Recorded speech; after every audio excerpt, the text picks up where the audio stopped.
జగనన్న ఆదేశాల మేరకు రీజనల్ కోఆర్డినేటర్గా మిథునని ఈ జిల్లాకు వేయటం సంతోషం. అందులో భాగంగా మొట్టమొదటిసారిగా ఈరోజు అందరం కూడా కలిసి ఈరోజు మీటింగ్ పెట్టుకోవడం జరిగింది.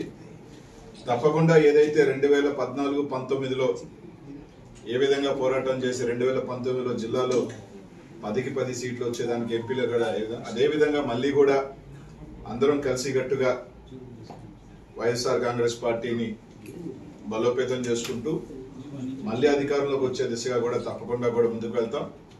అలాగే సోషల్ మీడియాకి సంబంధించి ఏ విధంగా ఈరోజు అరెస్టులు ఒకరో ఇద్దరో నిజంగా పొరపాట్లు జరుగుంటే దాన్ని పూచిగా చూపించి ఈరోజు ఎవరు పోస్టింగ్ పెట్టినా కూడా ఈరోజు దాన్ని అరెస్ట్ చేసి ఒక దగ్గర కాకుండా రాష్ట్రం అంతా తిప్పి సునకానందం పొందుతూ వైఎస్ఆర్ కాంగ్రెస్ పార్టీ కార్యకర్తల ఆత్మస్థైర్యం దెబ్బతింటుంది. భయపడి పోస్టులు పెట్టరు. ఏ విధంగా పార్టీని అణిచివేసేస్తే 4 కేసులు పెడితే భయపడే పార్టీ ఇది కాదు. ఎందుకంటే మా నాయకుడిని ఎన్ని రకాలుగా హింసించి ఎన్ని రకాలుగా ఇబ్బందులు పెట్టి 16 నెలల్లో జైల్లో పెట్టి అయినా కూడా నిలబడి ఈరోజు అధికారంలోకి వచ్చి ముఖ్యమంత్రి అయిన నా పార్టీ ఇది వైఎస్ఆర్ కాంగ్రెస్ పార్టీ. కాబట్టి ఈ విధంగా బుడ్డ కేసులు లేదంటే పాత కేసులు ఏదైనా ఉంటే తీసుకొచ్చి వీళ్ళ పేర్లు పెడదాం వాళ్ళ పేర్లు పెడదాం అంటే భయపడే వాళ్ళు ఏమీ కాదు. తప్పకుండా ఈరోజు వాళ్ళు ఎన్ని రకాలుగా నిజంగా తెలుగుదేశం పార్టీ ఎన్ని రకాలుగా సోషల్ మీడియాలో పెడతా ఉన్నా కూడా గతంలో మేము అనుకోని ఉంటే ఇంకా 10 పెట్టి ఉండొచ్చు. రైట్, ఈరోజు మీరు ఒక దారి చూపించారు. ఈరోజు మీరు మాకు ఒక లైన్ గీశారు. ఆయన చెప్పినట్టు ఇంకా 4 సంవత్సరాల్లో మళ్ళీ వైఎస్ఆర్ కాంగ్రెస్ పార్టీ అధికారంలోకి వస్తుంది. తప్పకుండా మూల్యం ఇంతగా 10 కూడా వాళ్ళు కూడా చెల్లిస్తారు. అందరికీ అండగా ఉంటాం. ప్రతి ఒక్క కార్యకర్తకి ఏ ఇబ్బంది జరిగినా కూడా అన్ని రకాలుగా కూడా వాళ్ళకి మద్దతుగా నిలుస్తాం. ఈ జిల్లాలో అందరం కూడా ఇన్ఛార్జీలు కావచ్చు, అందరం కూడా ఒక్క దాటి మీద ఒక సమస్య వస్తే అందరం కలిసికట్టుగా పోరాటం చేస్తామని చెప్పి తెలియజేసుకుంటాం. ఈ తాటాకు చెప్పులకి బుడ్డ బెదిరింపులకి మీరేదో కేసులు పెడితేనో లేకపోతే 10 జైలు తిప్పితేనో భయపడిపోయే రకాలు కావు. కానీ దీంట్లో ఒక చిన్నది అంటే మీకు నిజంగా చిత్తశుద్ధి ధైర్యం ఉంటే 175 మంది ఎమ్మెల్యేలుగా పోటీ చేశాం, 25 మంది ఎంపీలుగా పోటీ చేశాం. మా మీద ఏ కేసులన్నా పెట్టుకోండి.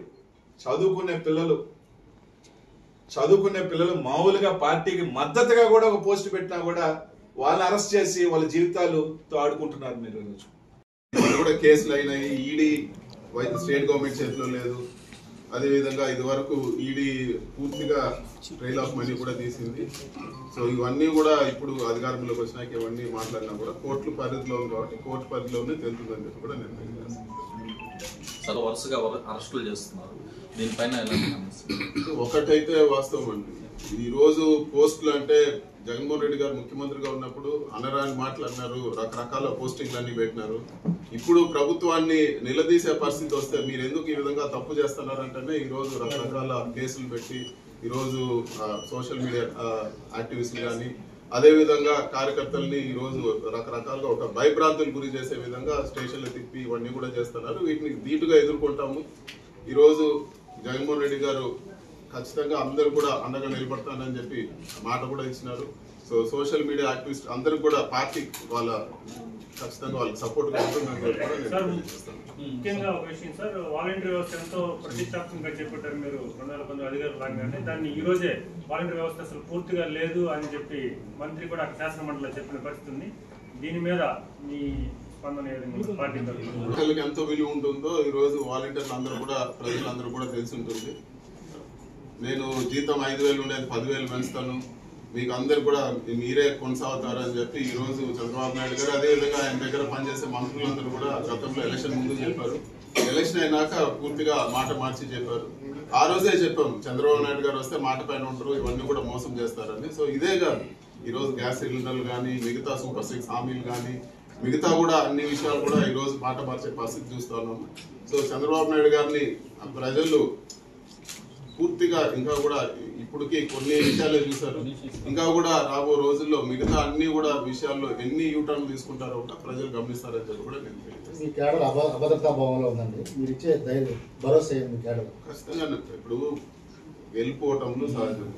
ఓడిపోయినంత మాత్రాన జగనన్న పైన అభిమానం లేకుండా పోలేదు. ఎక్కడ పోయినా కూడా ఈ రోజు క్యాడర్ అండగా నిలుస్తా ఉంది. సో అభద్రతా భావం ఎక్కడా లేదు. కానీ ఈ రోజు పెట్టే తప్పుడు కేసులు కానీ లేకపోతే పెట్టే ఒత్తిళ్లు కానీ ఇవన్నీ తక్కువ ఉండేదానికి మేమందరం కూడా కలిసికట్టుగా పనిచేస్తాం. ఇక్కడే కాదు, మేము రాష్ట్ర వ్యాప్తంగా వైసీపీ క్యాడర్ అందరూ కూడా కలిసికట్టుగా పనిచేస్తాం. ముఖ్యంగా అసెంబ్లీకి వెళ్ళడం లేదు, వైసీపీ ఎమ్మెల్యేలు వస్తే అంటున్నారు. ప్రజా సమస్యల్ని తీసుకెళ్తారు అసెంబ్లీకి, లేదంటే పూర్తిగానే బాయ్కాట్ చేసే పరిస్థితి. ప్రజా సమస్యలు అసెంబ్లీలోనే అదేవిధంగా కౌన్సిల్లో కూడా ఇచ్చేస్తారు. ఈరోజు ప్రతిపక్ష హోదా ఇవ్వాలి. ప్రతిపక్ష హోదా లేకుండా ఏమని మాట్లాడతారు? ప్రజా సమస్యలు ఎలా టేకప్ చేస్తారు? ప్రతిపక్ష హోదా ఇస్తే చంద్రబాబు నాయుడు గారికి ఏమి డబ్బులు ఇచ్చే పని లేదు కదా, దానివల్ల ఆయనకు నష్టం లేదు కదా. అవకాశం ఇచ్చినట్లు ఈరోజు ప్రతిపక్ష హోదా ఇస్తే ఖచ్చితంగా అందరూ అటెండ్ అవుతారు. ఈరోజు ప్రజల మ్యాండేట్ తీసుకొని మేము వచ్చినాము. ఈరోజు కౌన్సిల్లో ప్రతిపక్ష హోదా ఉంది, అటెండ్ అవుతా ఉన్నాము, మాట్లాడే అవకాశాలు వస్తూ ఉన్నాయి. అదే కదా మేము కూడా అసెంబ్లీలో మాట్లాడుతా ఉన్నాము. అది ఇవ్వకుండా ఈ రోజు ఇవన్నీ కూడా డైవర్షన్ పాలిటిక్స్ తెరదీస్తున్నారని చెప్పి కూడా తెలియదు. ఈరోజు మొట్టమొదటి గౌరవ పార్లమెంట్ సభ్యులు మిథున్ రెడ్డి గారికి స్వాగతం పలుకుతూ అనేక విషయాల మీద అందరూ స్థానిక నాయకులతో చర్చించడం జరిగింది. పార్టీ బలోపేతం దిశగా అందరి లక్ష్యం వైఎస్ఆర్ కాంగ్రెస్ పార్టీ ఈ జిల్లాలో ఏకత్రాటి మీద నిలిచి గతంలో ఏ విధంగా అయితే 100% విజయాలు సాధించిందో అదేవిధంగా భవిష్యత్తులో 100% విజయం సాధించే దిశగా జగన్మోహన్ రెడ్డి గారిని మరలా ముఖ్యమంత్రి పీఠం మీద కూర్చునేటువంటి విధంగా చర్యలు చేపట్టాలనేటువంటి ప్రధానమైనటువంటి లక్ష్యం. అందులో భాగంగా ఆ విధంగా ముందుకు తీసుకెళ్లాలనేటువంటి ఆలోచనతోనే ఈరోజు ఆయన సమీక్షించడం జరిగింది. కాబట్టి అందరూ పాల్గొని దీన్ని విజయవంతంగా నిర్వహించినందుకు మరొకసారి మిథున్ రెడ్డి గారికి, నియోజకవర్గాల ఇన్ఛార్జీలు, సీనియర్ నాయకులు, చేసినటువంటి పాత్రికేయ మిత్రులందరికీ పేరు పేరున నా హృదయపూర్వకమైనటువంటి ధన్యవాదాలు తెలియజేస్తున్నాను.